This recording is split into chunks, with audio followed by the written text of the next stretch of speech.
Hey everybody, welcome to another episode of Let's Talk After School. Today I'm joined by Chelsea Heffernan. Chelsea, how you doing today? Hi, I'm good, Chris. How are you? I'm good. So today we wanted to talk with you about some of the things that Y4Y is doing, especially with your NASA initiatives. And I know you have a lot of STEM initiatives that you're launching out. So Chelsea, just tell the audience a little bit about yourself and kind of what Y4Y does. Sure. So, hi, everybody. I'm Chelsea Heffernan, and I work with the U.S. Department of Education's U for Youth, or Y4Y project. We are a free professional learning and technical assistance resource for all 21st century community learning centers and their practitioners. Our website is full of professional development resources, courses, tools, and webinars, all of the above. So we have a lot of stuff. And one of the really cool projects that we get to do is these STEM initiatives. The Department of Education works directly with 4 different federal agencies on STEM projects for all 21st CCLC sites and practitioners. One of the major projects that I know Texas is working in this year is the NASA STEM Challenges. And with NASA, the students get to participate with real life scientists and engineers, actually through Zoom, and they get to see them and virtually connect with them. And they get to do these STEM challenges with using the engineering design process to create these really cool projects and get to see what it's like to be a real life engineer. Really cool. I know that our campus did the NASA Challenge, I believe it was last year or 2 years ago.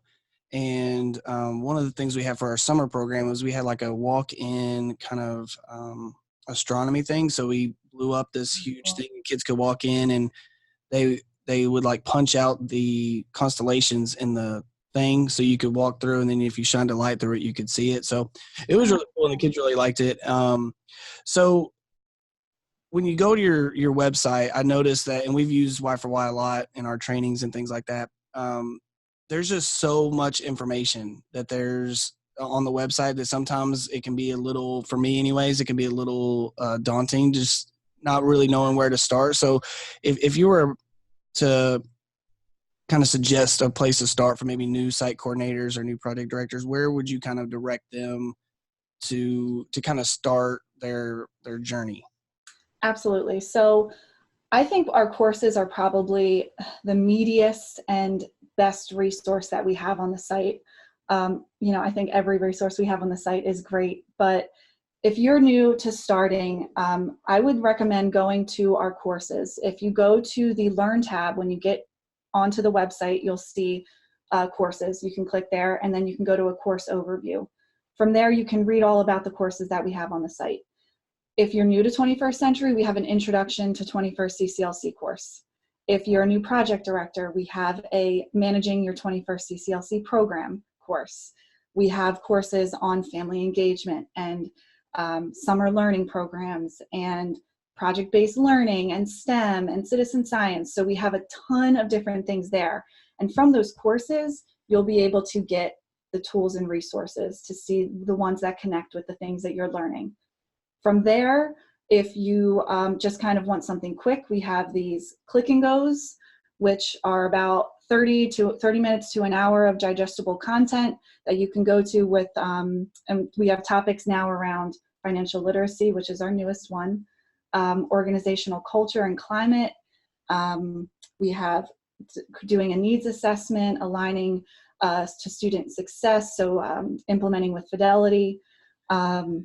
And then we also have webinars. So I would say in that order, start with the courses. If the content seems like that's exactly what you want, you can go through those. We have click and goes that you can go to that easily download those. And then you can go over to our webinars and just get more information there. Yeah, because I'm kind of, and I don't know if I'm in the minority in this, but I kind of like to, the webinars for me, I kind of like to go at my own pace. So if there's something that I really want to, dive into, then I can spend a little bit more time on that. And so I like how y'all have the different options. It's not just, hey, here's all of our webinars and, have at it. So tell us a little bit more about, I know you touched on it, but it seems you are doing a lot of work with NASA, especially. And I know before we started recording, we were talking, and you said that you just got done talking or in a meeting with NASA. So tell us a little bit more about that collaboration and how we are, because to be honest, a lot of our students would never get an opportunity to work with something associated with NASA without an after-school program. So talk a little bit about that and how you are going forward. Yeah, well, the U.S. Department of Education and NASA's collaboration is just amazing, and we're thankful to be able to work with them. And I love being able to get the opportunity to work with them and to work with all these great 21st century sites and to see these kids get in there and actually do this work and get so excited and come out, and some of them say they want to be engineers when they grow up. So NASA's project started in 2013 as a pilot. What we've done in previous years, almost triple. So we're so excited to be able to get to provide this content to all of those sites. And what I'm doing and my team and the Department of Ed, what we're doing is right now coordinating and working with NASA to make sure that each of the states and the sites involved get their professional development for face-to-face training with NASA. We're getting all of our webinars scheduled and prepared for everybody. So we have all this this time to be able to prepare the staff who's going to be working with the students come August and September. And you kind of touched on something. You said that you have a lot of kids that once they're done, they say that they want to be engineers. And I think a lot of kids, they don't even know what that is until they start coming to after school programs. They start doing the STEM activities. And like I said earlier, they would never have those opportunities if it wasn't for what y'all do, if it wasn't for after school programming, and also NASA being able, understanding that, hey, if we're going to go forward as a nation, we need to prepare these kids for these type of situations. And it's not just NASA, it's not just doing stuff, space and stuff like that. I mean, it's just anything. Exactly.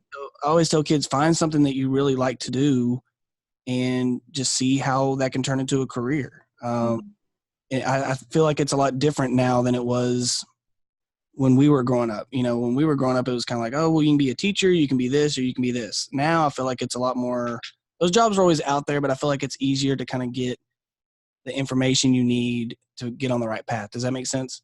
Absolutely. And the 21st Century Community Learning Centers program and after school programs really provide students with that ability to take it to the next step and use that engineering design process where they design and then they fail and then they design again and realize that it's okay to do that and to fail and to work together to come to a solution that ultimately that's what we all do in life anyway, right? We try something out. If it fails, we try again until we get it right. So I think it really gives them a really good understanding of doing this because they don't always get to do this in regular school day. So it's just a great opportunity for them, and also to see the careers that are possible in the STEM field.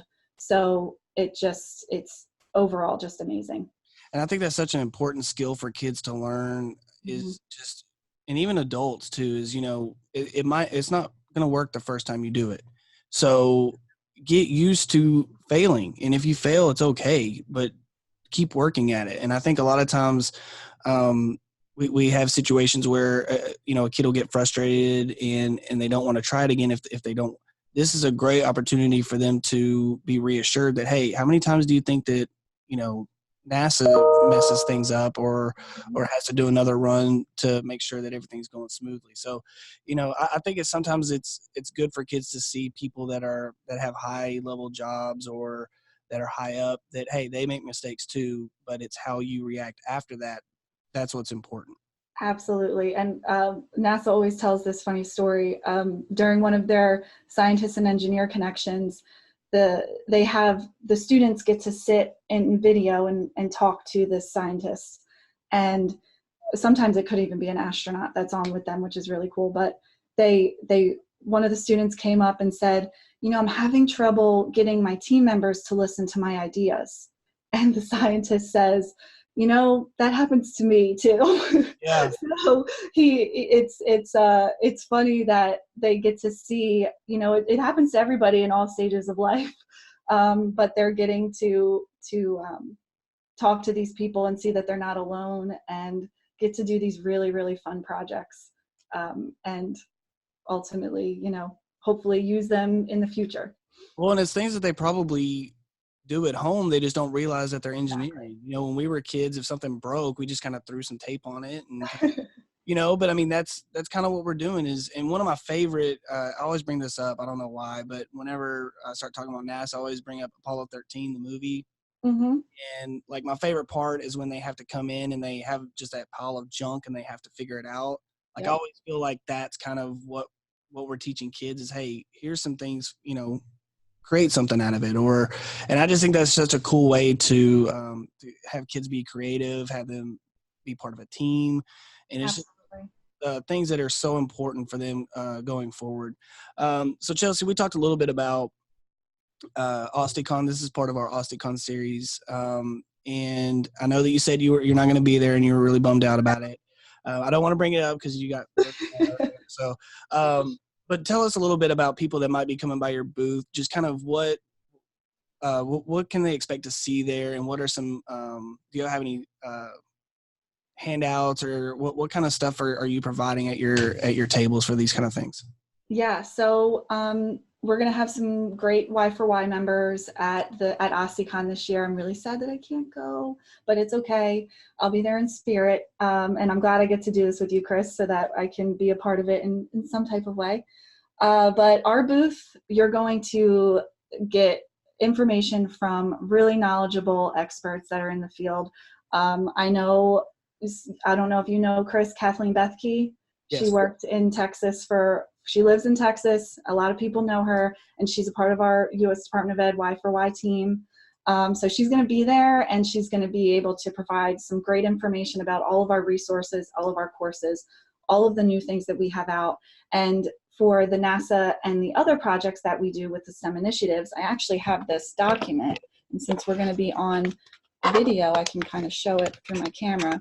It's called a Z card, and it has all of Y4Y's information in this great cool document. And it gives you all of the intro, like overview of what each of the projects that we do with the different agencies, and then all of some Y4Y resources and courses too. So be sure to pick one of these up. It has QR codes and our website on it as well. We have different resource sheets for all of our courses, where that includes some of the tools that we use. And yeah, there's just going to be a lot of good information there. Okay. And if there is information about NASA that everyone's curious about right now, we have our site selected and everything. There should be a phase 2, but when we have content up from NASA for this year, it's free for everybody. So everybody can get the facilitator guides that are on there, the classroom checklists, the videos of how to, all of these great resources that are free to everyone. But the only thing that if you're not participating in the project, you just won't be able to get those scientist and engineer kind of connections. But all of the curriculum is free, so everyone can get to use it. That's awesome. Yeah. And I like how you are making things where it starts as like a small thing, but it, because that's the worst thing is just going home with 20 pounds of paper. So thank you for thinking about us, and they're really cute. They're called Z cards. We love them. I almost thought it was a credit card when you held it. I know, it kind of looks like it, and it's pretty thin that you might be able to just stuff it in something too, but it has all this great information on it. So Chelsea, thanks again for joining us today. I know you said you were jumping back and forth between meetings, so I appreciate you taking the time. And we're just going to try to grow this podcast. I'm hoping that people find the information useful. This week we've talked to Jody Grant and Chris Knightsey from After School Alliance. We talked to Margaret Kane, who's an evaluator. So we're really trying to just make it a hub for places or for programs that maybe have some questions, or they're just looking for new ideas to kind of go to and get that. So thank you again for joining us. You can follow the show on Google Play. It'll be on iTunes shortly. You have to have 5 episodes, so we're getting there. And it'll be on Spotify as well as Stitcher. So anywhere you can find podcasts, you can probably find it. So let's talk after school. And thank you again, everybody, for joining us, and we'll see you next time. Bye, everybody. Thanks, Chris. Thank you.